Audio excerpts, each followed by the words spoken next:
Bismillahirrahmanirrahim. Assalamualaikum warahmatullahi wabarakatuh. Kali ini kita akan membahas berkaitan tentang perilaku pelanggan dalam pelayanan kesehatan. Nah, di mana di dalam proses ini kita terlebih dahulu harus memberi wawasan terhadap diri kita tentang konsumen itu sendiri. Nah, di sini kita sudah membahas bahwasanya perilaku konsumen pada hakikatnya untuk memahami mengapa konsumen melakukan dan apa yang mereka lakukan terhadap suatu proses dalam mencari pelayanan kesehatan untuk meningkatkan status kesehatan yang optimal bagi konsumen itu sendiri atau pelanggan. Yang kedua di sini adalah perilaku konsumen adalah suatu studi mengenai bagaimana seseorang individu membuat keputusan untuk mengalokasikan sumber daya yang tersedia, baik itu waktu, ruang, usaha, dan energi, agar terciptanya suasana pelayanan kesehatan yang bermutu dan pelayanan kesehatan memahami perilaku konsumen di dalam mencari sebuah layanan kesehatan. Dan yang ketiga adalah konsumen memiliki keragaman yang menarik untuk dipelajari karena ia meliputi seluruh individu dari berbagai usia, latar belakang, budaya, pendidikan, dan keadaan sosial ekonomi. Model perilaku konsumen itu salah satunya adalah pemahaman terhadap perilaku konsumen bukanlah suatu hal yang sudah untuk dilakukan karena terdapat banyak faktor yang mempengaruhi dan saling interaksi satu sama lainnya.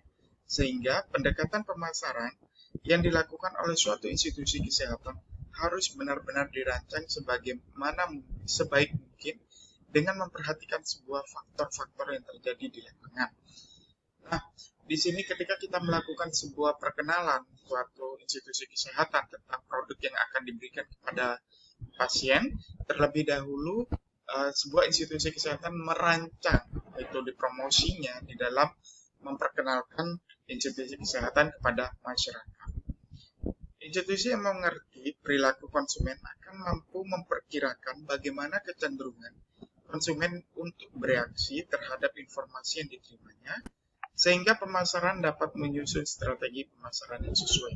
Jadinya ketika sebuah institusi itu melakukan prosedur pemasaran terhadap peningkatan layanan tersebut, disesuaikan dengan strategi terhadap institusi kesehatan untuk melakukan pendekatan kepada konsumen ataupun pelanggan secara aktif di lingkungan secara khayalan luas. Faktor yang mempengaruhi perilaku konsumen itu dibagi menjadi 4 item. Yang pertama adalah faktor kebudayaan. Nah, faktor kebudayaan berpengaruh luas dan mendalam terhadap perilaku konsumen itu sendiri. Kemarin sempat kita membahas tentang budaya ya. Di dalam kita melakukan sebuah pelayanan kesehatan itu menitikberatkan kepada budaya setempat sehingga kita dapat menerapkan komunikasi yang sangat efektif. Di sini juga kita bisa melihat bahwasanya budaya sangat luas dan kompleks. Berikut ini dikemukakan oleh beberapa sumber atau unsur budaya yang dapat mempengaruhi perilaku konsumen dalam pembelian ataupun mencari jasa layanan kesehatan terhadap suatu institusi atau produk yang diberikan. Unsur-unsur tersebut terdiri dari pertama, budaya merupakan penentuan keinginan dan perilaku yang paling mendasar. Sedangkan yang kedua adalah subbudaya. Masing-masing budaya terdiri dari subbudaya yang lebih kecil yang memberikan lebih banyak ciri-ciri dan sosialisasi khusus bagi anggotanya. Jadinya di sini kita bisa melihat bahwasanya budaya itu mengacu pada seperangkat nilai, gagasan, artefak, dan simbol yang bermakna lain yang membantu individu berkomunikasi. Ya, jadinya ketika kita sudah melakukan pendekatan behavior atau khususnya pendekatan terhadap lingkungan budaya setempat, diharapkan strategi promosi kesehatan kita terhadap menjaring pelanggan itu semakin lebih baik. Kemudian yang kedua adalah faktor sosial. Perilaku seorang konsumen dipengaruhi oleh faktor sosial yang seperti kelompok acuan, keluarga, serta status sosial. Namun di sini ada 3 pendekatan yang bisa mengarah pada faktor sosial. Yang pertama itu adalah kelompok acuan. Seseorang yang terdiri dari semua kelompok yang memiliki pengaruh langsung atau seperti tatap muka dan lain-lain, atau tidak langsung terhadap sikap atau perilaku seseorang. Jadinya kelompok acuan itu adalah sebagai referensi di dalam seseorang ataupun pelanggan ataupun calon konsumen di dalam mencari sebuah layanan kesehatan. Kemudian yang kedua adalah keluarga. Anggota keluarga merupakan kelompok acuan primer yang paling berpengaruh. Kita dapat membedakan antara dua keluarga dalam kehidupan pembeli ataupun pencari jasa, yaitu keluarga orientasi terdiri dari orang tua dan saudara kandung seseorang. Jadinya keluarga itu berperan penting terhadap perilaku konsumen ataupun perilaku konsumen mencari layanan kesehatan itu sangat kuat di bidang perilaku. Kebetulan kemarin saya melakukan tahun kemarin di bulan November, insya Allah lagi sebentar rilis ya, itu tentang imunisasi. Nah, dampak dari imunisasi, tidak diberikan imunisasi itu adalah adanya faktor dukungan dari salah satu keluarga yang tidak memperbolehkan untuk divaksin imunisasi tanpa melakukan pendekatan terhadap layanan kesehatan, tanpa melakukan pendekatan terhadap penyuluhan yang diberikan kepada layanan.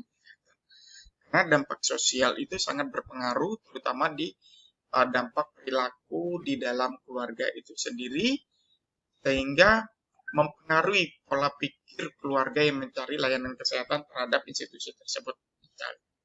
Kemudian yang ketiga adalah faktor pribadi. Yang memberikan kontribusi terhadap perilaku konsumen terdiri dari usia dan tahap siklus hidup, pekerjaan, dan lingkungan ekonomi, gaya hidup, kepribadian, dan konsep.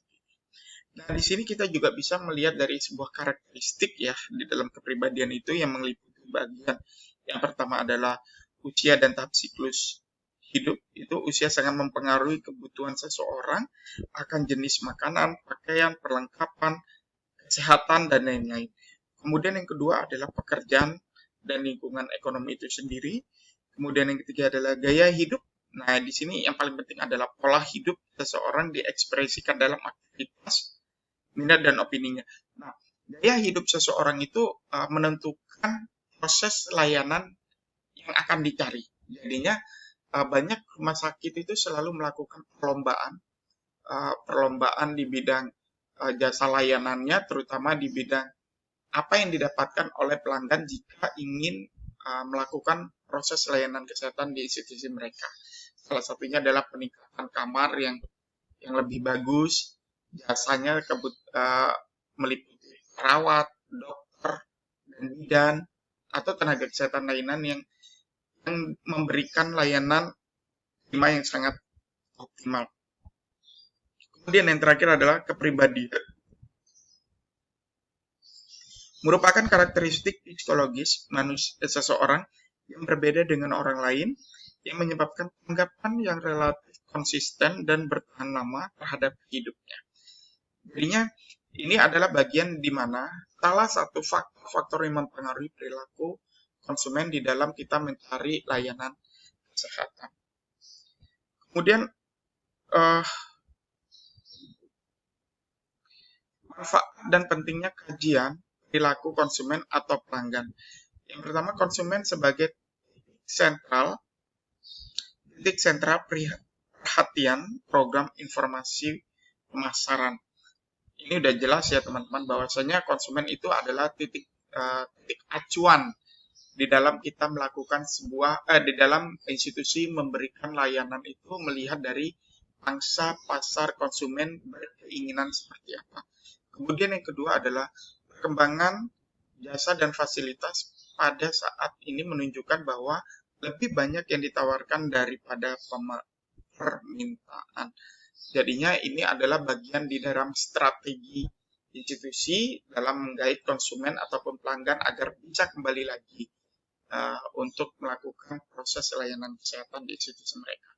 Namun, hal tersebut tidak lepas dari peningkatan sebuah jasa yang diberikan oleh layanan kesehatan tersebut terhadap konsumen dengan menitikberatkan kepada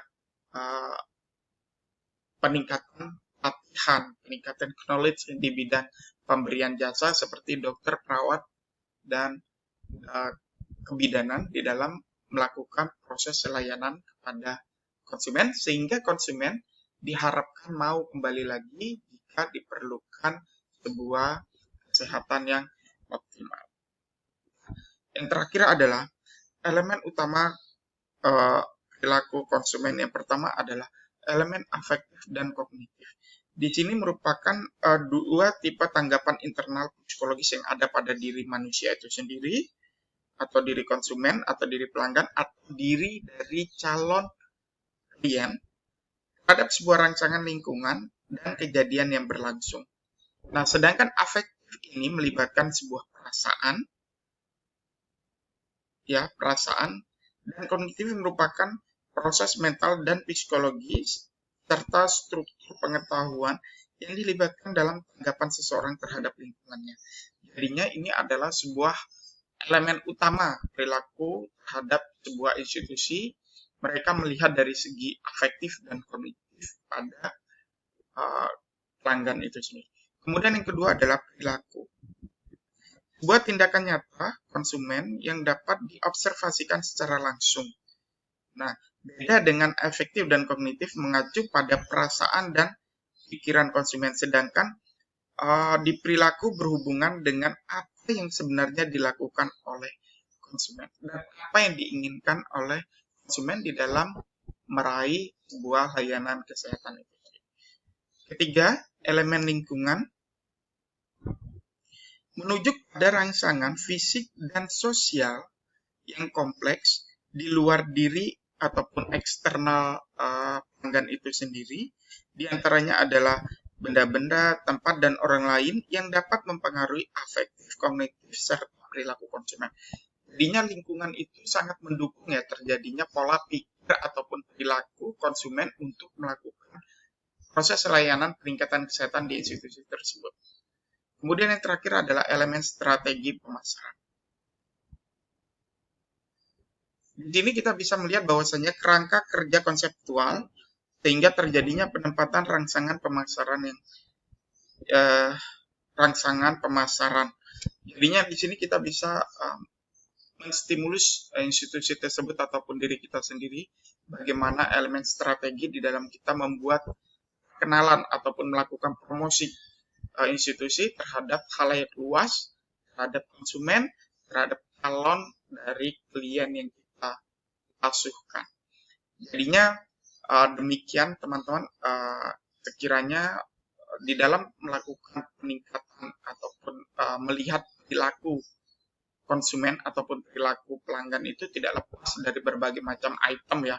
Salah satunya itu yang paling penting adalah bagaimana institusi tersebut meningkatkan jasa layanan yang diberikan kepada pelanggan ataupun calon konsumen sehingga konsumen memiliki rasa kepuasan di dalam